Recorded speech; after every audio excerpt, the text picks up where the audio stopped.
പാരമ്പര്യവും ആത്മീയതയും തേടിയുള്ള ഋഷികേശത്തിന്റെ യാത്രയിലേക്ക് എല്ലാ പ്രിയ ഭക്തർക്കും സ്വാഗതം. കേരളത്തിൽ എറണാകുളം ജില്ലയിൽ ആലുവ പെരിയാറിന്റെ തീരത്താണ് ആലുവ മഹാദേവ ക്ഷേത്രം സ്ഥിതി ചെയ്യുന്നത്.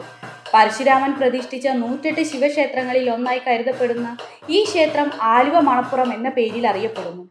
മഹാശിവരാത്രി കൊണ്ട് പ്രശസ്തമായതാണ് ഈ ശിവക്ഷേത്രം.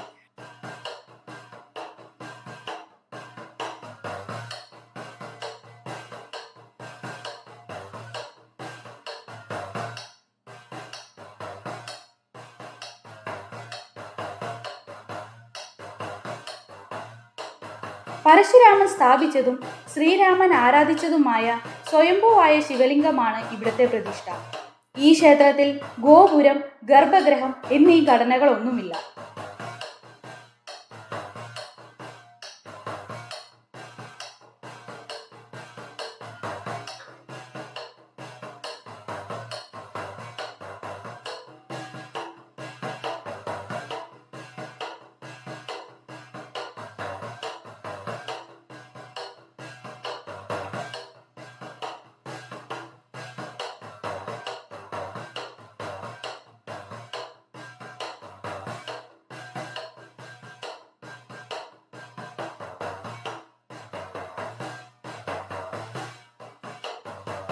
പെരിയാർ മണപ്പുറത്ത് എല്ലാ വർഷവും കുംഭമാസത്തിൽ ആഘോഷിക്കുന്ന ശിവരാത്രി പ്രസിദ്ധമാണ്.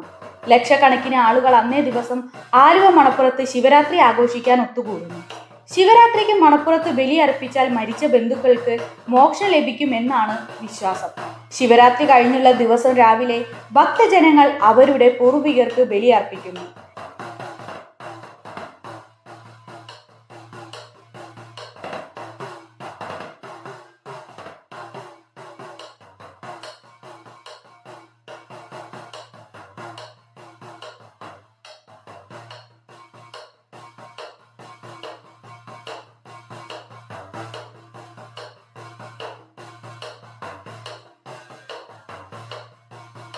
ബലികർമാദികൾക്ക് ആലുവയിൽ പ്രാധാന്യം വരുവാൻ ഒരു ഐതിഹ്യമുണ്ട്. രാവണന്റെ വെട്ടേറ്റ് വീണ പക്ഷിശ്രേഷ്ഠനായ ജടായു ശ്രീരാമനെ കണ്ടു വിവരങ്ങൾ അവതരിപ്പിച്ചതിനു ശേഷം മരിക്കുകയും ആ പക്ഷിശ്രേഷ്ഠന്റെ മരണാന്തര ക്രിയകൾ ഈ പെരിയാർ നദി തീരത്ത് ശ്രീരാമൻ ചെയ്തു എന്നതാണ് വിശ്വാസം.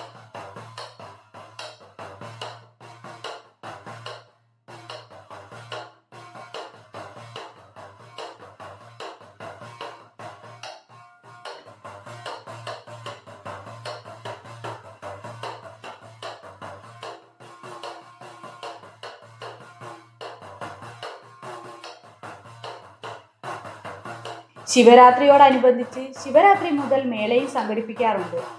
ദിവസവും ശീവേലി എഴുന്നള്ളിപ്പും 3-ാമത്തെയും 4-ാമത്തെ ദിവസങ്ങളിൽ ബിഗ് വിജയം എന്നറിയപ്പെടുന്ന ഘോഷയാത്രയും 5-ാം ദിവസം പള്ളിവേട്ട ചടങ്ങും നടത്തുന്നു. ശിവരാത്രിയുടെ അടുത്ത ദിവസം ആറാട്ടോടുകൂടി ഉത്സവം സമാപിക്കുന്നു.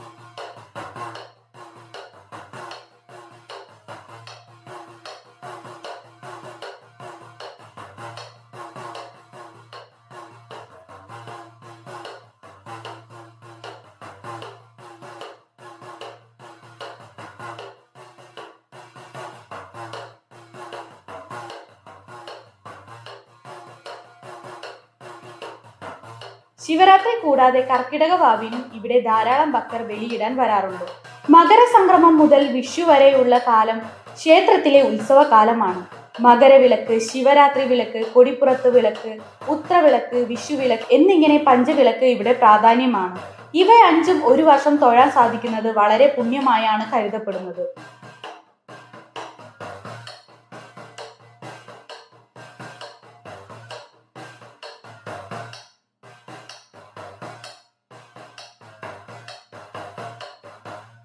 ധാര, പിൻവിളക്ക്, മൃത്യുഞ്ജയ അർച്ചന, മൃത്യുഞ്ജയ ഹോമം എന്നിവയാണ് ഇവിടുത്തെ പ്രധാന വഴിപാടുകൾ.